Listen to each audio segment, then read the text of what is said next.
Donc bonjour, je m'appelle Michael Lacombe, je suis enseignant à la maîtrise qualifiante en enseignement des sciences. J'ai commencé en avril 2019 à l'Université de Sherbrooke.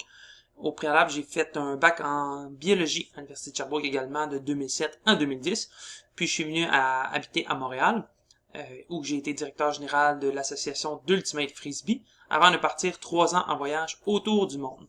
Et je suis revenu en juillet 2018 et depuis ce temps, j'ai eu un premier contrat à la Commission scolaire de Montréal en mars dernier.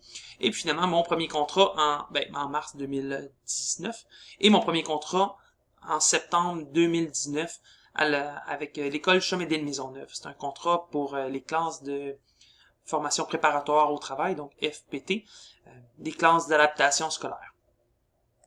En tant qu'enseignant, je me décrirais présentement comme un enseignant plutôt généraliste, pas encore spécialisé comme je l'aimerais. Donc, les classes d'adaptation scolaire en FPT, c'est vraiment un beau tremplin pour moi pour apprendre vraiment à bien transmettre les savoir-être, les savoir-faire que je priorise parfois aux dépens des savoirs. Ça va faire partie, et en plus dans ma réflexion épistémologique que je vais vous présenter sans plus tarder. Sinon, ce qui se passe au niveau des activités, tous les sports, j'y participe, j'aime ça, ça me motive très bien. Donc, sans plus tarder, passons à la réflexion. Donc, sans plus tarder, passons à la deuxième partie qui est la réflexion épistémologique. Donc, suite à ma lecture du livre du cours, et des recherches, j'ai défini comme l'épistémologie comme l'étude de la science des connaissances. On parle ici de la science, des fois on peut la définir comme les scientifiques, la somme des connaissances technopolitiques, ou encore plus la démarche scientifique qu'on connaît avec les hypothèses, puis on va aller poser des questions afin de savoir si c'est vraisemblable, puis on va vouloir tendre à réfuter les propos qu'on va amener. Alors, ce que j'ai aimé un peu de ma première lecture des fondements de l'éducation et les perspectives critiques, premièrement, c'est qu'on favorisait les enseignants à affirmer une pédagogie innovante et diversifiée, propre à eux, et de plus, on priorisait un travail d'explication de sa personne. Fait que vraiment, quand on est dans sa classe, de pouvoir s'épanouir comme on le souhaite, évidemment, suite aux différentes stratégies qu'on va maîtriser durant notre parcours scolaire ou encore tout au long de notre carrière. Par la suite, j'ai apprécié au niveau de l'éducation qu'il définissait vraiment comme c'était une action exercée par les générations adultes sur les plus jeunes. De mon côté, je pense qu'il manque... c'est sûr que c'est une présentation de l'éducation selon sa définition. Je pense qu'on tend de plus en plus justement aussi à prioriser les échanges, contrairement à ce qui était beaucoup plus dans le temps, l'enseignant qui donnait tous les savoirs. Maintenant, on amène plus les élèves à construire par eux-mêmes. Susciter et développer, d'ailleurs, qui fait partie d'un des objectifs. Et même que j'ai trouvé drôle, le passage ici qui dit que les intérêts de la classe dominante se retrouvent transposés dans les écoles, où ils traduisent par le curriculum et la pédagogie cachée sous son discours hégémonique plutôt qu'un projet issu d'un réel consensus social. Ça, c'était la définition qu'il y avait peut-être plus par le passé.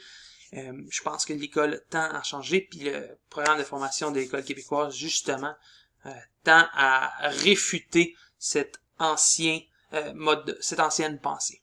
Dans l'introduction du livre, Reboul parlait qu'il y avait 4 finalités à l'éducation, qui étaient la formation de l'homme, l'épanouissement de l'individu, former le caractère de l'homme moral et la réflexion, formation et jugement. Ici, quand je parle d'homme, évidemment, on parle ici d'humain. Ma réflexion que je me suis posée suite à ça, c'est quel pôle des savoirs enseignants que l'enseignant doit valoriser en premier lieu s'il doit choisir. Donc, est-ce que c'est plus le pôle du savoir, le pôle du savoir-être, ou encore le pôle du savoir-faire. Donc, je ne sais pas encore lesquels on doit prioriser en fonction de sa matière, en fonction de ce qu'on enseigne, ou en fonction encore de l'enseignant qu'on désire être. De mon côté, ce que je sais, c'est que ça tend à changer, mais pour ce qui a été de mon année scolaire actuelle, ma classe d'adaptation avec la formation préparatoire au travail, l'objectif premier, c'est de faire en sorte que les élèves deviennent des meilleures personnes, des personnes aussi plus autonomes.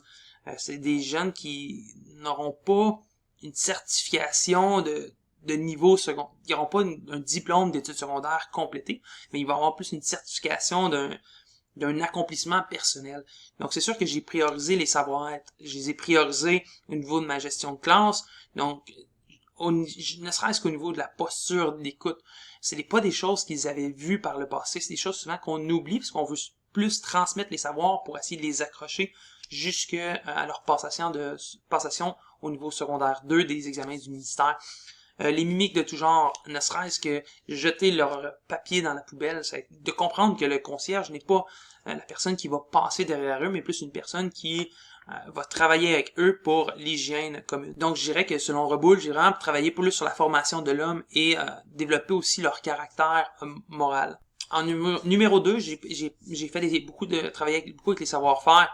On avait beaucoup d'ateliers différents, des ateliers de photocopie, des ateliers de cuisine, où que je savais que c'était possible qu'ils aient travaillé dans des marchés comme ceux-là. Fait que vraiment qu'ils comprennent les étapes, qu'ils comprennent comment se débrouiller, comment poser les questions. C'était des élèves qui souffraient de dysphasie, donc c'était pas toujours de troubles de développemental du langage, donc c'est pas toujours facile pour eux de rester concentrés et de suivre les étapes. Donc, quoi faire lorsque ils étaient perdus ou avaient de la difficulté? Le but de tout ça, c'était qu'ils s'épanouissent. Et pour terminer, on a fait beaucoup de savoir. J'avais des classes, j'enseignais de l'histoire, de l'anglais, la sensibilisation au marché du travail, la préparation au marché du travail, au monde du travail. Puis j'avais aussi également des classes de mathématiques. Donc, ne serait-ce que les mathématiques ne tournaient pas autour de connaître ses tables de multiplication, mais bien de la création d'un budget, par exemple. Donc, où est-ce qu'on va mettre qu'est-ce qu'on va mettre dans les colonnes de dépenses, qu'est-ce qu'on va mettre dans les colonnes de revenus, mais aussi comment faire pour jouer avec ces colonnes-là. Laquelle des colonnes qui est la plus facile? Est-ce que c'est d'augmenter ses revenus ou de diminuer ses dépenses? C'est quoi les outils, les solutions qu'on peut avoir? Donc, le but, c'est qu'ils se posent des réflexions, de les former, puis de travailler leur jugement également. Donc, si je terminais ma réflexion, c'est vraiment de comprendre ça en fonction de la classe qu'on est, de la classe qu'on occupe, des matières qu'on a, de notre objectif de fin d'année. C'est quoi quelles sont les différentes stratégies qu'on va utiliser pour décider quel pôle des savoirs qu'on souhaite prioriser.